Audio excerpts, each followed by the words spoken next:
I just finished recording this. This is me from the end saying I made this as spoiler-free as possible, but there are a few minor, like, sort of scenic or character details that I would consider spoilers myself.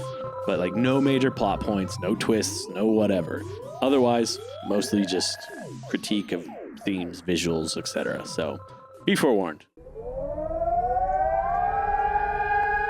Buddy Cat, the old world is dying.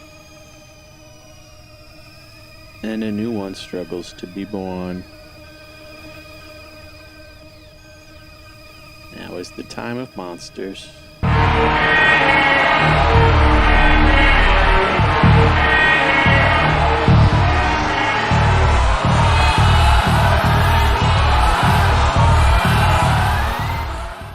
So I saw Francis Ford Coppola's 40-year attempt at a magnum opus, a period on what he has to say in this life, in this world, and his time on it. Megalopolis. I'm going to attempt to see if I can get my thoughts out, because they're just like the movie. They are everywhere and every when all at once. Let me start by trying to find some sort of bottom line. Coppola, at some point in an interview, I believe, said he believes, he speaks with such confidence, this film will be viewed like every Christmas and New Year's by everyone. That's how big it's going to be. That's how important it is. And he's correct that people should view it that way. And that there are components of him having made something worthy of that. But I don't know that that's going to happen. And some of that pushback or resentment by the audience may be earned in the film's shortcomings, and some of it may be for a lack of media literacy that is often, I think, under attack by Coppola himself in the film. I genuinely think it will age better than the reviews upon release and the box office returns are showing. No, I don't even think. I hope people will understand it better as years go by. And I do see the elements of what he's talking about when he said, this is a film you should gather the family around and watch it once a year. The things that he's saying in there are worthy of that reflection. So what is this mess? A lot of my thoughts are like antagonistic to the negative reviews, and I agree there are things worth critiquing. I don't think it's the absolute greatest film ever made, but I do think it is worthy that, as he said, and I sort of agree with, of reflection and review, as in rewatching over and over and over again for what it is that he has put into it. The guy put his whole everything into it. The thing that I have yet to see anybody else talking about or critiquing this film recognize or acknowledge is the attempt Coppola is making to present all of the beauty and the flaws of the entire recorded history of Western civilization all at once in 2.5 hours. It's a lot. And I don't think you should have to do homework to watch a film and get it necessarily. I think people should sit with more art from more eras than they do. But part of the reason this may have clicked for me is I was following the hype of the film. And Coppola has a relatively active Instagram, which is interesting for an 85-year-old man. And he was regularly posting over the last few years lists of books and films saying, this influenced Megalopolis. This is what Megalopolis is about. This book, this film. Some of that is done too subtly, while other times it is done too bluntly. To be fair, I think he's self-aware of how blunt he is being with these things at times. I think I'll start with where I felt it was maybe too subtle for audiences to get. This is the part that nobody was is talking about is that the script, the acting, the dialogue, the lighting, the set design, every component of filmmaking is an attempt to be the entire recorded history of performing arts all at once. It is Greek fable. It is Shakespearean tragedy and comedy. It is the golden era of Hollywood. It is his bad boy auteur era of Hollywood. It is modern Hollywood. And the part that I think people maybe like are butting with the most is that it's also modern media, which you can sense. I think that he has some disdain for. Like the most memeable moment, which I think is done brilliantly by Adam Driver, is this part where he and Natalie and Emmanuel's character are sort of first confronting each other. He does this thing of like, oh, shouldn't you be in the club? And everybody kind of laughs at it because so much of the dialogue it's like heavily Greek fable or tragedy, Shakespearean, or even just directly Shakespearean, as Adam Driver delivers the entire to be or not to be soliloquy from Hamlet in one of his earlier scenes. All of these things are merging and combining, and I think are causing a lot of the critique and confusion about like pacing, world building, character development, that people are like, I don't get it. Yeah, I'll admit the first 10 minutes of the film, which is like some of the most CGI heavy, you don't have enough information to understand what it is that he's doing. I was sinking into my seat going, uh-oh, it's a disaster. But the rest of the first act, once it clicks, if you're paying attention, is fascinating. The world building of what's going on as all of these genres and styles throughout history are being mashed up is really fun for me. And I think it may have been Adam Driver's point where he's delivering the soliloquy from Hamlet, and you're wondering, is this something he's quoting that exists in this world? Or is he pulling this from his soul in this like creative mimetic consciousness of multi-dimensional string theory of universes that his character operates in, and it didn't exist in this world until he spoke it into creation. And that's another thing. That's the other thing people don't really get is what was the deal with Adam Driver's character and the whole stop time thing. As the movie continues, you see homage after homage after homage to styles of the history of performing arts, recorded media, through set design choices and line readings and dialogue writing over and over and over again, and that it doesn't allow the movie to become a single coherent thing that the average like popcorn moviegoer is gonna lock into. You have to understand that that's what's happening, I think, to connect with the movie. I don't think it's not like you have to be some genius like gatekeeping nerd about it, but like if you're just aware, oh, he's doing every type of media everywhere all at once, it starts to make sense. And then the fact that like this scene doesn't feel like the last scene, it kind of works. Something that I wonder, like if he had an infinite budget and not this, everybody talks about like, oh, he had $125 million of his own money and that's all he had. If he had infinite money to do everything, practical lighting, practical sets, et cetera, would he have pulled it off better? Because there's moments where it's like I see the homage, I see the reference to, I think, a lot of like golden era of Hollywood. I don't know, like the 20s through the 50s maybe, because of the amount of like Art Deco, the fact that New Rome is this like very yellow, golden lit place, that it just falls flat because the lighting and the set design is not natural to the way they did it then. There's times where I thought it was really interesting that it seems like he tried. The part that I really liked, and I'll eat my own shoe if I'm wrong about this. There's a few scenes at the top of Adam Driver's character's tower or something, especially the scene with him and Natalie Emanuel, who's the mayor's daughter, up there.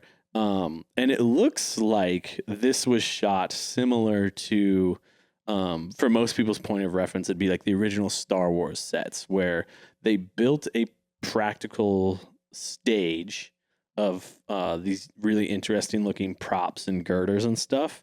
And the background looks like maybe it's, I don't think painted, but maybe projection and not just straight CGI. I thought those were really beautiful to look at, not because I thought like, oh, I'm really sold on the reality of this world, but because I went, oh, he knows exactly what he's doing. He's designing a set, an environment that feels like a moment in time of recorded history.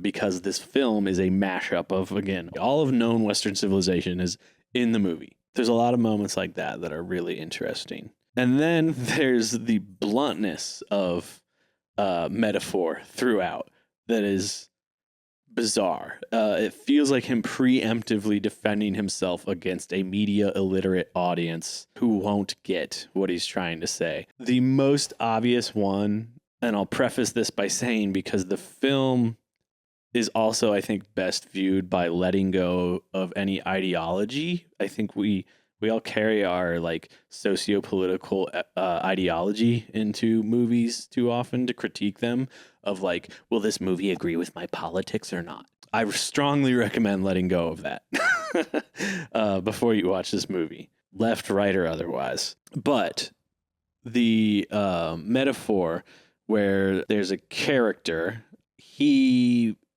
becomes a sort of faux populist, a member of the elite who pretends to be a populist because he likes the sort of lauding and attention that it gives him.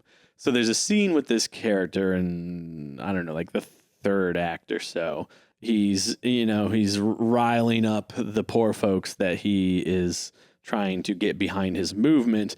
And this is how blunt the metaphors are. He steps onto a stone carving that's in the shape of a swastika. His little subservient guy has a white nationalist, the Sonnenrad symbol painted on his head.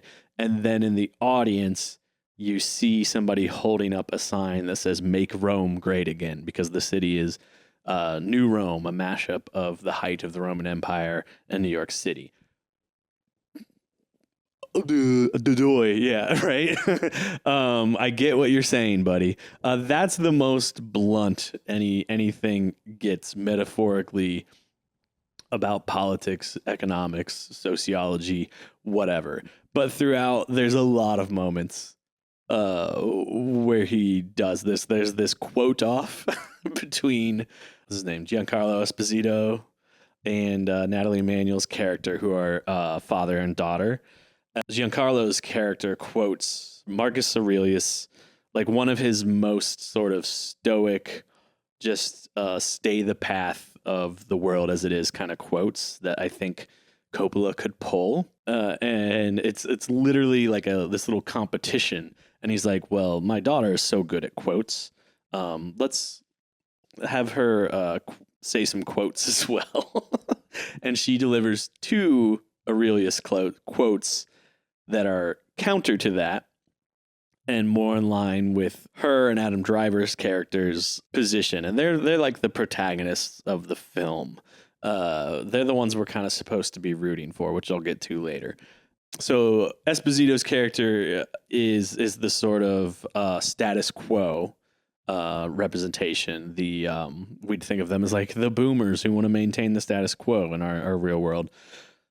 Driver and Emmanuel's characters, I'll get to their worldview, is very, very interesting. But they're the more, let's just call it progressive lowercase p And so she provides two quotes from Aurelius that are a little bit more dreamy, a little bit more progressive, a little bit more utopian, a little bit more like let's imagine, which is very important to them. So like, yeah, these metaphors over and over and over again are very obvious. And then there's other times where they're like absurdist or surreal or psychedelic. Like there's a moment where Adam Driver's character, I don't know what the quote is. I don't even know that it was a direct quote. I'm pretty sure it was, but he's just talking to somebody. He's just like, talking, flows into what I believe is a quote. And without like changing his gaze or anything, you just see his hand lift up, I believe the book he's quoting, for less than a second and then drop it. Like, it's that on the nose. And I can only think it was Coppola saying, I think my audience might be too media illiterate to understand what I'm saying. And I understand if somebody feels put off by that. I understand if somebody says, like, well, fuck you, man. You know, like, I fall somewhere in between, especially after seeing the reviews of the film.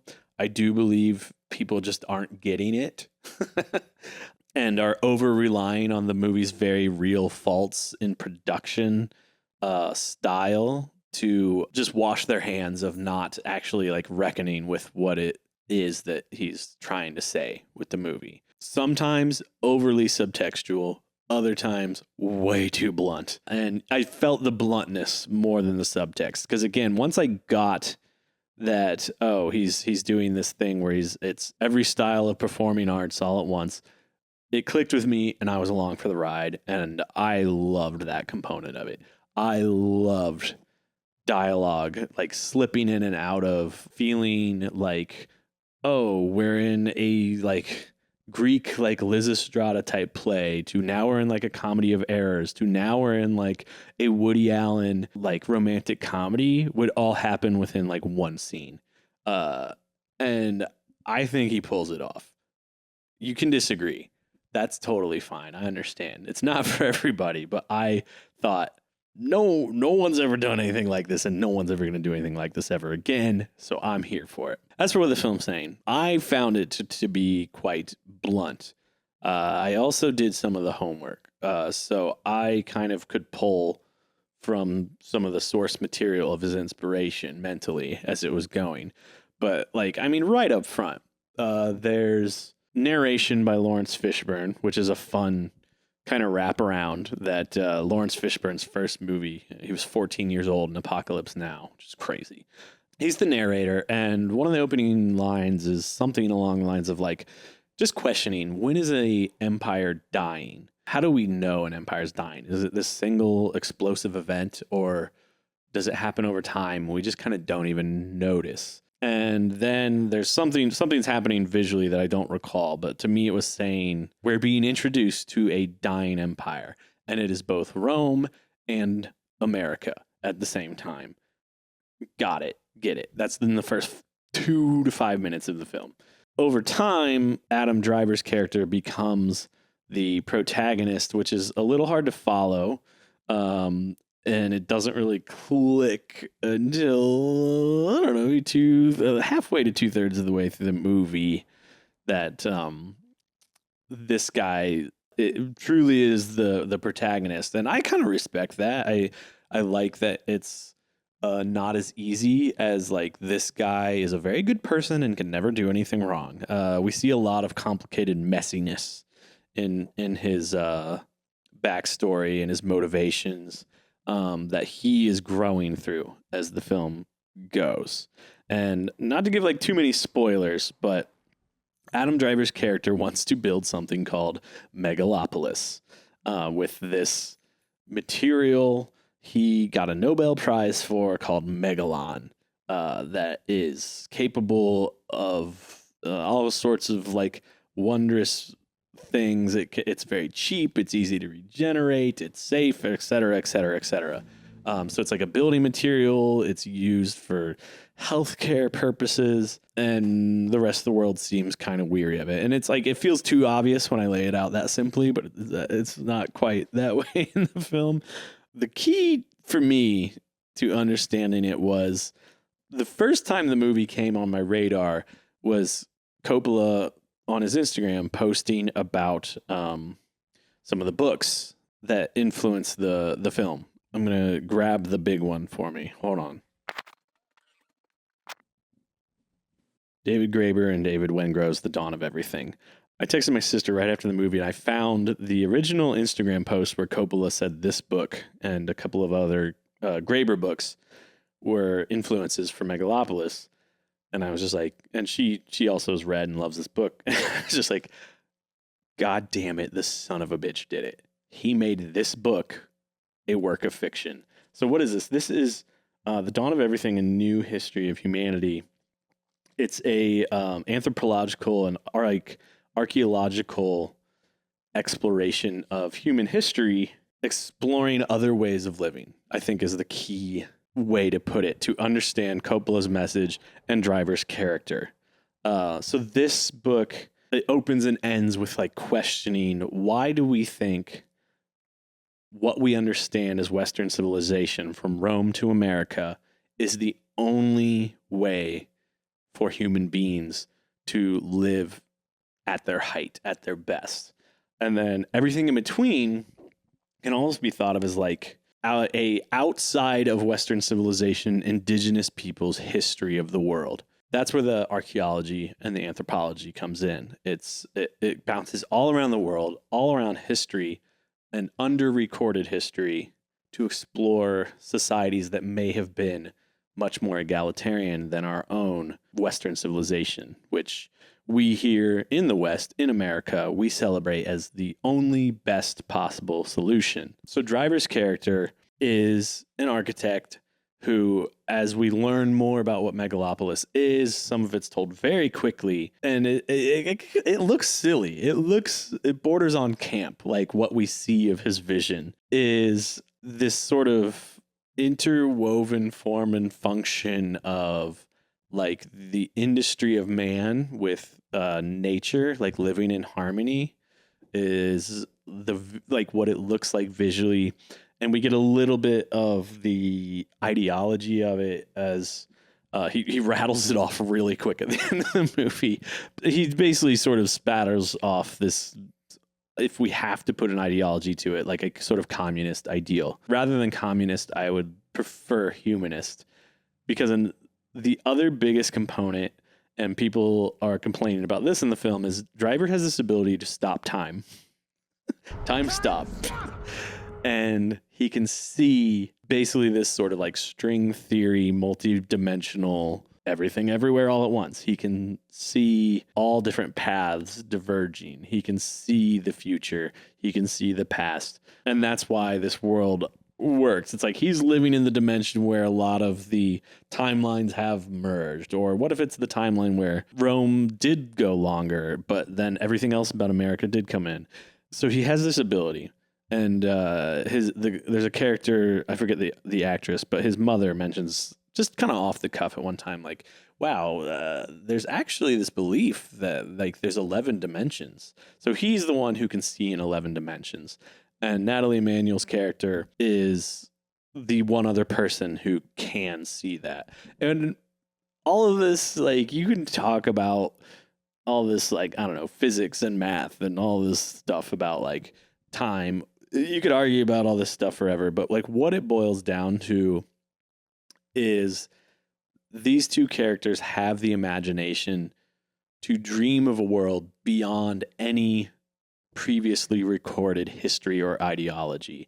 And that's why it works. Coppola is saying our only hope for humanity is to dream of something that has yet to be dreamt, and that our current society is so embroiled in what already exists and what already has been that people struggle to do so. It reminds me of the quote, I always forget who this is attributed to, whether it's like Slavoj Zizek or Mark Fisher quoting somebody. I think it's in his book Capitalist Realism, which is also back there, but it's easier to imagine the end of the world than the end of capitalism. He's saying it's easier to imagine the end of the world than Western civilization. And that comes up there's like a destructive event about like 2/3 of the way through the movie that spins things into chaos for a little while. Driver and Emmanuel's characters are the only ones who have the capability to imagine a world beyond that. And I love the way this is shown in the film is we get a couple scenes of Driver, quote unquote, at work as an architect, and his early model of Megalopolis it looks like child's toys made out of just things laying around. It's like a little child's play fort model. He invites Emmanuel's character to like walk into it, and she is able to see what it could possibly become. Like a lot of what Coppola's doing, I think, is like, for lack of a better term or whatever, is like inviting us to listen to the creativity, the playfulness, the inventiveness of like the innocence of a child, which I don't want to give too many spoilers. There's other places I think that's hinted at. And this, I think, is what I loved most about the film, is that he entangles within that the necessity of imagination to like save humanity, to build a more egalitarian world, is like it's dependent on the vulnerability of love and being loved by people. And that's Driver's character's arc that is underdeveloped in certain ways, or just it's moved a little too quick, I think, for people to get. Like, he starts a little hard-nosed about like, this is all about I'm the thinking brilliant man, you know, this like I'm this tortured genius and I know what's best for humanity, is where his like purpose in all of this starts. And in the end, it's through relationships, through love, family, partner, etc., is what he learns, is like, oh, that's where my real power to dream comes from. And it's choking me up a little right now. Those were the moments in the film. There's 2 or 3 of them where that clicks, that I went, ooh, I get it. And I love it. And I think that is what like makes this movie worth watching and rewatching. Again, I don't think it's the greatest film of all time. It's far from perfect. But I do think he was right. I think it's worth rewatching, even just like once a year. It's one of those movies that has that It's a Wonderful Lifey soul to it. I've already made some critiques, but I think there are others that are worthy of being made. There's a lot that's attempted to be put in here. I would not be surprised to see somebody put together a Megalopolis, Redux, whatever, in a few years that makes it congeal a little better.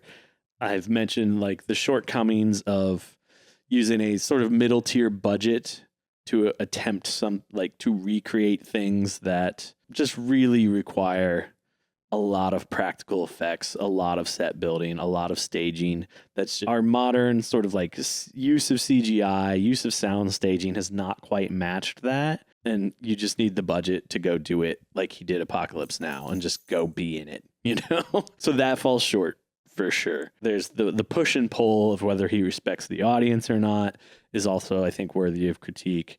Again, I can kind of respect the modern audience going like, I can't follow this because it's unusually paced. I won't say it's badly paced, because there were moments where romances are evolving really quickly. Relationships are evolving and devolving very quickly. And I invite those people to just read a Shakespearean comedy. Those Shakespearean comedies, those Greek plays, they don't use our modern understanding of character development. And that's what he's doing. He's not necessarily saying like, I did it right. He's saying, I did it like they did it. And I can respect somebody just going like, I don't get that. But I also invite that person to try. And that requires some homework.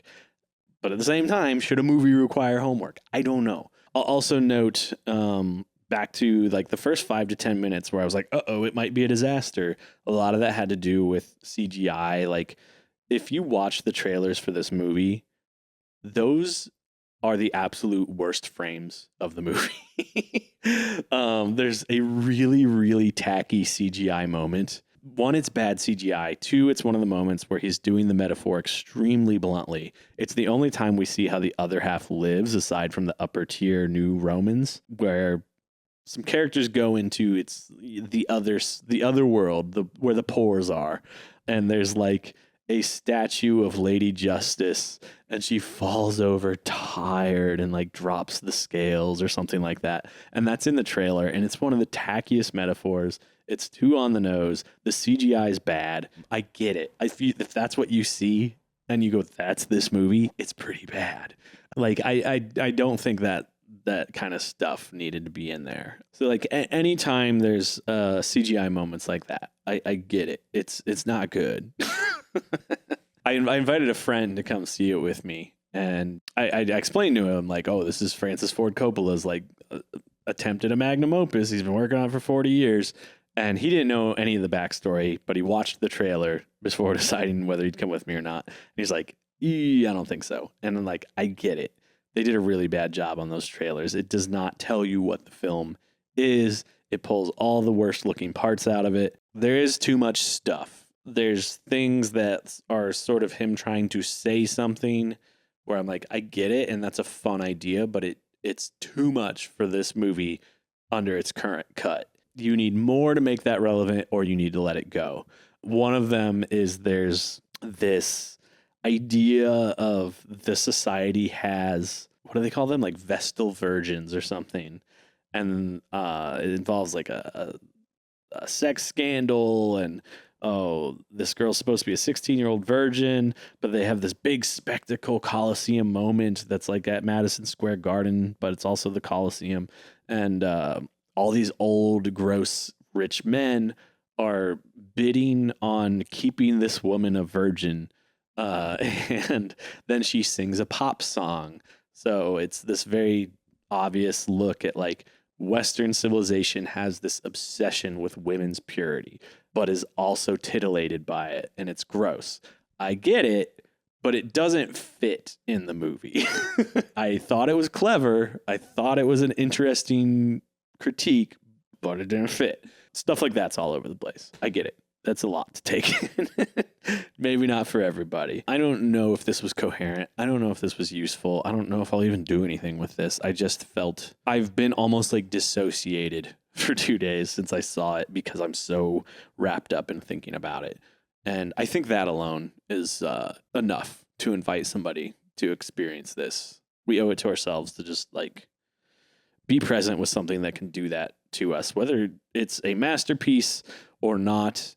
I don't need to tell you. You can decide yourself. But I think we owe it to ourselves to take somebody who has given so much of themselves to creative expression in a way like not very many people can, or I think it's worth emphasizing, get to do. It's worth noting Coppola is a wealthy white man. I don't know his early background, but there are graces that are given to him by being the guy who made The Godfather, by being the guy who made Apocalypse Now. But it's worth, I think, spending time with the creations of the few people in the world left who think this deeply and try this hard to just rip their soul out and put it out there. I don't know. Probably won't be in theaters much longer, so go see it. And if not, I guess rent it. Watch it on the biggest screen you can, in the dark, with the best sound you can. Don't watch it on your phone. That's all. When does an empire die? So do yourself a favor and read this.